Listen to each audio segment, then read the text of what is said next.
Throughout the entire history of American football, running has always been an extreme focal point of the sport. In the 1870s, Walter Camp, the father of American football, introduced the line of scrimmage, the snap from the center to the quarterback, the down and distance system, teams of 11 players, and the concept of structured plays. Only 30 years later did the forward pass get legalized in football. What was the reason for this? Well, the game was just too dangerous. In 1905, the year before the forward pass was legalized, there were 18 deaths. President Theodore Roosevelt pushed for the rule changes to make the game safer. The forward pass was then introduced to spread out players and reduce the brutal collisions. It has now been 120 years since that rule change. And running is still an incredibly important part of American football. In the 2025 season, the average team ran the ball about 43% of its offensive plays. The Seahawks and the Bills topping that number off with 50% of their plays being runs. But runs aren't just filler plays. They finish the drives. League-wide, teams combined for 510 rushing touchdowns, meaning that every team, every game averaged 0.92 rushing touchdowns. The Bills again topped this number off with averaging 1.7 rushing touchdowns per game. So if running the ball is so important, our question for this video is which type of running back is the best? And for our purposes, I have split them into two categories: the agile running back and the power running back. At the end of the day, is it better for your team to have a bruising running back that can run through defensive linemen and always get at least 2 yards? Or is it better to get an elusive running back that can catch balls out of the backfield, catch screen passes, make elusive juking runs that go for 70+ yards? This is a question that teams have been asking themselves for years, and in this video, we will give you the answer.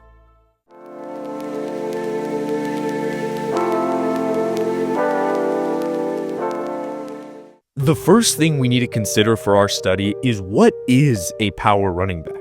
A power running back is simple. He wins with force. He's not just big, he's hard to tackle. If I'm building a power back prototype, I'm looking for two things: yards after contact and short yardage conversions. A prime example of this in the modern NFL is Derrick the King Henry. In his 10th NFL season, Henry put up 1,595 rushing yards and 17 rushing touchdowns. Derrick Henry is an absolutely massive human being. He stands about 6'3" and weighs 250 pounds. That is about 5 inches and 40 pounds bigger than the average NFL running back. And here's the real stat about Derrick Henry that casual fans don't talk about. In the 2025 NFL season, Derrick Henry had 729 yards after contact, which is 2.4 yards after contact per carry. That means that Derrick Henry doesn't even need an offensive line to average almost 2.5 yards per carry. To show how completely bizarre that is, if a running back averaged 2.5 yards per carry and he never broke his average, a team could run him every down for 4 downs and never be stopped, never miss a first down, and never not score a touchdown on their drive. And Derrick Henry is able to average that after the defense makes contact with him. Other good modern running backs who are power backs are Jonathan Taylor, Josh Jacobs, and David Montgomery. Jonathan Taylor himself putting up another great year with 1,600 yards and 18 touchdowns. But here's the next question when considering which type of running back is better. In what exact situations would you want a power running back? The answer is that power running backs dominate the game in 3 different situations. 1, late game football. When you're protecting a lead, defenses know what's coming and you run it anyway. Power backs turn "we're predictable" into "we don't care" because we have Derrick Henry and we're guaranteed 3 yards. The second situation is the red zone. Space shrinks, windows disappear, and it becomes a physics test. Our bowling ball versus your bowling pins.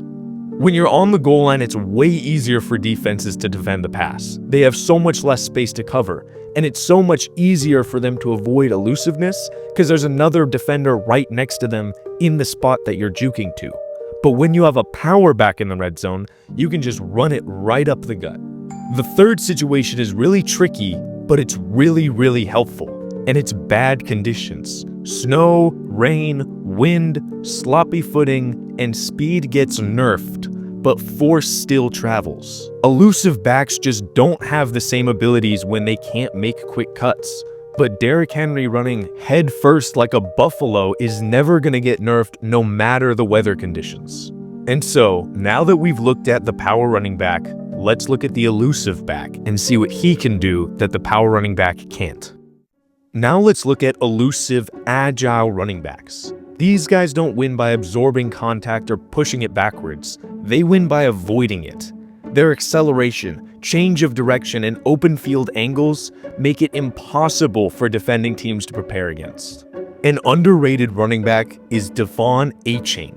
Achane averaged 5.7 yards per carry, had 6 runs of 10+ yards, 4 runs of 20+ yards, and had a 59-yard run in the 2025 season. Achane is one of the shiftiest and fastest backs in the league. Having played with Jalen Waddle and Tyreek Hill, he says that he's faster than both of them, and he might just be right. Achane, like most agile backs, punishes mistakes. One bad gap, one missed angle, one linebacker leaning, and it's 20 yards, 30 yards, and often a touchdown. It's impossible to cover a 50-yard wide field, and Achane reminds you of that every single Sunday.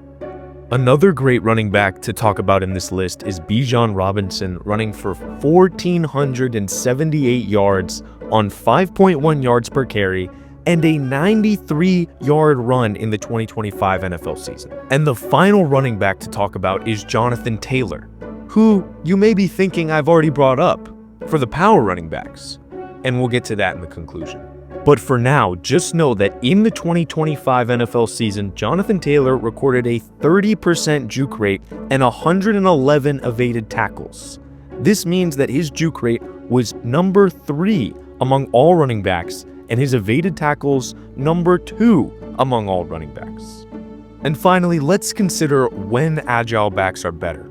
Agile backs are best in spread out defenses. When a good passing offense has spread a defense out, a quick and agile running back can cut through those corners and break long, crazy runs. Agile backs don't need good blocking to get big runs. They just need open space. But there is one final thing to talk about when considering agile running backs, and that is total yards produced. The truth is that agile running backs are way more helpful for offenses when considering their receiving abilities.